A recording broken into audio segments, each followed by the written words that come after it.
안녕하세요. 천지신당 하정보살입니다. 오늘은 1966년 병호생 말띠분들의 2022년 운세 중 인생 굴곡과 실패수를 줄이기 위한 2022년 이민년에 반드시 해야 할 일 또는 하면 좋은 일 7가지에 대해서 해당되시는 분들을 음력 월 기준으로 말씀을 드려보겠습니다. 또한 66년도에는 윤 3월달이 있어 1년 12달이 아닌 13달로 말씀을 드리겠습니다. 오늘 말씀드리는 내용은 시기적으로 2022년에 하면 좋은 일이나 더 늦기 전에 2022년에 반드시 해야 할 일을 정리한 것이기 때문에 특히 인생 실패수가 많았거나 뭔가 풀릴 듯 풀리지 않는 분들 또는 현재 경제적이나 심리적으로 힘드신 분들, 마지막으로 실패와 성공의 반복으로 이제는 안정을 취하고 싶은 분들은 오늘 영상의 내용을 한 번쯤은 진지하게 생각해 보시는 것도 나쁘지는 않으실 것 같습니다. 또한 중복으로 적용이 되시는 분들도 있을 수 있기 때문에 끝까지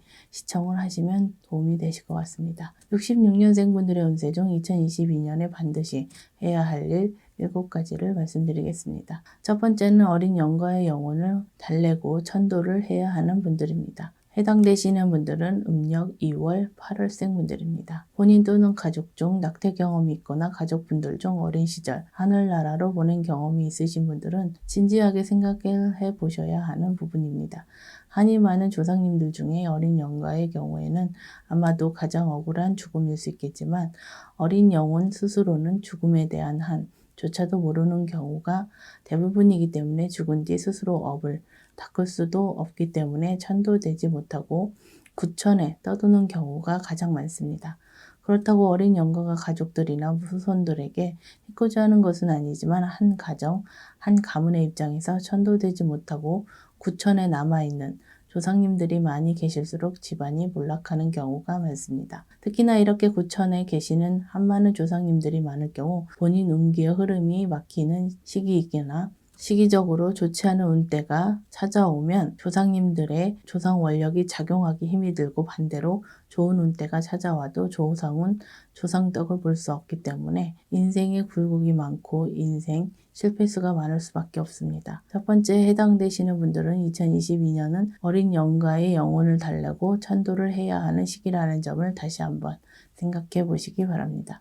두 번째는 시기적으로 방생방목을 하면 좋은 분들입니다. 해당되시는 분들은 음력 3월, 10월, 11월생 분들입니다. 지금 말씀드리는 분들은 방생, 방목, 목적과 시기적인 부분이 있기 때문에 2022년은 혼자 하시는 것보다는 저희 쪽 지자분을 통해서 절차대로 방생, 방목을 하시는 것이 부정을 방지하고 목적에 맞게 진행할 수 있기 때문에 제자분을 통한 방생, 방목을 고려해 보시는 것도 좋을 것 같습니다. 방생, 방목에 대해서는 일반인 분들이 생각하시는 것보다 더욱더 복잡하고 심오한 뜻이 있기 때문에 오늘 영상에서 자세한 설명을 드리기는 어렵지만 간단하게 말씀을 드리자면 한국 전통신앙에서 말씀드리는 상계신, 하늘의 신과 연관된 부분이 있다라는 정도만 말씀드리겠습니다.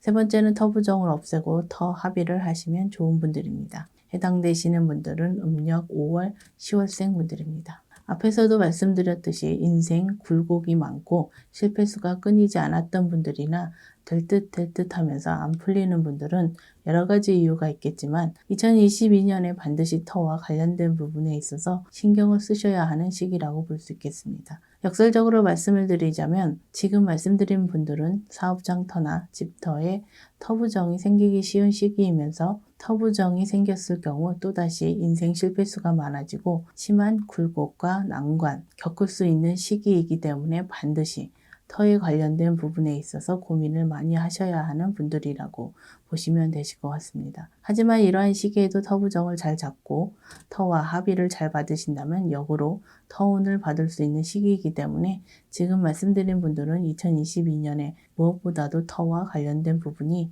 중요하다고 할 수 있겠습니다. 네 번째는 초발언 대리정성이라도 해야 되는 분들입니다. 해당되시는 분들은 음력 3월, 7월, 12월생 분들입니다. 인생을 살면서 절박한 순간이 오면 많은 분들께서 타 종교보다는 한국 전통신앙에 의지하고 한국 전통신앙을 통해서 인생의 많은 어려움을 극복하고 헤쳐나가는 것 또한 사실입니다. 네 번째 해당되는 내용은 경제적인 상황 또는 타인의 시선 등의 여러 가지 개인적인 이유로 인해서 한국 전통신앙에 대한 신의 원력, 신의 도움을 받고 싶어도 받지 못하고 계신 분들 중 첫 단추에 해당되는 초발원, 대리정성이라도 2022년에 해야 되는 분들이라고 보시면 되실 것 같습니다. 한 가지 더 말씀을 드리자면 한국 전통신앙에서는 신에 대한 형식도 중요하지만 그 시작은 본인의 정성이라는 점을 말씀드리고 싶습니다. 다섯 번째는 조상 제사를 지내시거나 본향 정성을 드려야 되는 분들입니다. 해당되시는 분들은 음력 4월, 10월, 11월생 분들입니다. 오늘 말씀드리는 내용의 핵심은 조상님들을 잊지 않으셔야 한다는 것입니다. 조상님 제사의 경우 오랫동안 제사를 지내지 않는 분들의 경우 가급적이면 형식을 갖춰서 지내는 것을 고려해 보셔야 하실 것 같습니다. 본향 정성의 경우 조금 다른 의미가 있기 때문에 저희 쪽 제자분과 의논을 하셔서 본향 정성을 드려보시는 것도 좋을 것 같습니다. 사실 저희 쪽 제자분들 역시 제갓집 손님들의 본향 정성에 대해서는 그 방법과 절차를 잘 모르시는 분들이 많을 수 있기 때문에 염려되는 부분이 있지만 그래도 한 번쯤은 이러한 방법과 절차를 아시는 제자분을 찾아보시는 것도 정성이 아닐까 생각이 됩니다. 참고로 다섯 번째 해당되는 분들은 2022년에 조상운, 조상덕을 볼 수 있는 시기에 해당되는 분들이기 때문에 조상대우, 조상님께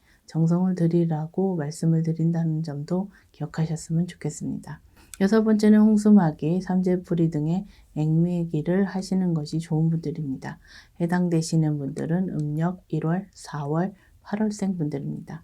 액막이라는 것은 횡액, 수액, 삼재 등과 같이 한 해에 있을 좋지 않은 일들에 대해서 미연에 방지하고 부정을 걷어내는 절차라고 이해하시면 되실 것 같습니다. 옛말에 소 읽고 외양간 고친다 라는 말이 있듯이 여섯 번째 해당되시는 분들은 소 읽고 외양간 고치려고 생각하지 마시고 2022년 정월에는 액막이를 하시는 것이 현명하실 것 같습니다. 참고로 정월의 액막이는 한 해에 생길 수 있는 좋지 않은 일들에 대해서 50% 이상은 비켜가고 피해갈 수 있다고 생각하시면 되실 것 같습니다. 마지막으로 일곱 번째는 빙의 예방 또는 퇴마를 해야 되는 분들입니다. 해당되시는 분들은 음력 3월, 11월생 분들입니다. 우선 빙의를 모르시는 분들은 없을 것으로 보고 빙의에 대한 설명은 따로 드리지 않겠습니다. 사실 빙의가 무서운 것은 빙의의 정도에 따라서 달라지기는 하겠지만 본인 스스로는 빙의가 되었다고 절대로 생각하지 못하기 때문에 빙의에 대한 부분에 대해서는 빙의가 되었는지 또는 빙의 테마는 어떻게 해야 되는지에 대해서 본인보다도 주변 분들의 도움이 있어야 그 시작을 할 수 있다는 점입니다. 일곱 번째 해당되는 분들은 2022년에 빙의에 걸릴 확률이 높은 시기이거나 이미 빙의로 인해 인생 굴곡, 인생 실패수, 사람과의 갈등, 우울증, 공황장애 등 겪고 계신 분들이기 때문에 2022년에 반드시 빙의 예방법이나 빙의 테마를 하셔야 하는 분들이라고 보시면 되실 것 같습니다. 다만 오늘 일곱 번째 해당되는 분들이라도 오늘 말씀드리는 부분은 생년과 생월만으로 신전풀이를 한 것이기 때문에 전체 사주에 따라서 제외가 될 수 있다고 생각하시면 되실 것 같습니다. 66년생 말띠분들의 운세 중 2022년에 반드시 해야 할 일 7가지 부분에 대해서 말씀을 드렸습니다. 다만 오늘 말씀드리는 내용은 개인의 전체 사주가 아니라 생년과 생월만으로 신전풀이를 해드렸기 때문에 전체 사주로 인해 운세가 변동될 수도 있다는 점, 개인의 상황에 따라서 달라질 수 있다는 점 참고하시면 도움이 되실 것 같습니다. 오늘 말씀드린 내용은 다소 어렵고 심오할 수 있는 부분도 있기 때문에 가급적이면 일반인 분들이 이해하기 쉽게 말씀드렸는데요. 오늘 영상을 보시고 특정 부분에 대해서 본인이 해당된다고 하시더라도 오해 없이 단순히 참고하는 수준에서 영상을 봐주셨으면 좋겠습니다. 2022년에는 66년생 분들께서 좋지 않은 일들은 비껴가시고 좋은 일들만 가득하시길 기원하겠습니다. 끝까지 시청해 주셔서 감사합니다.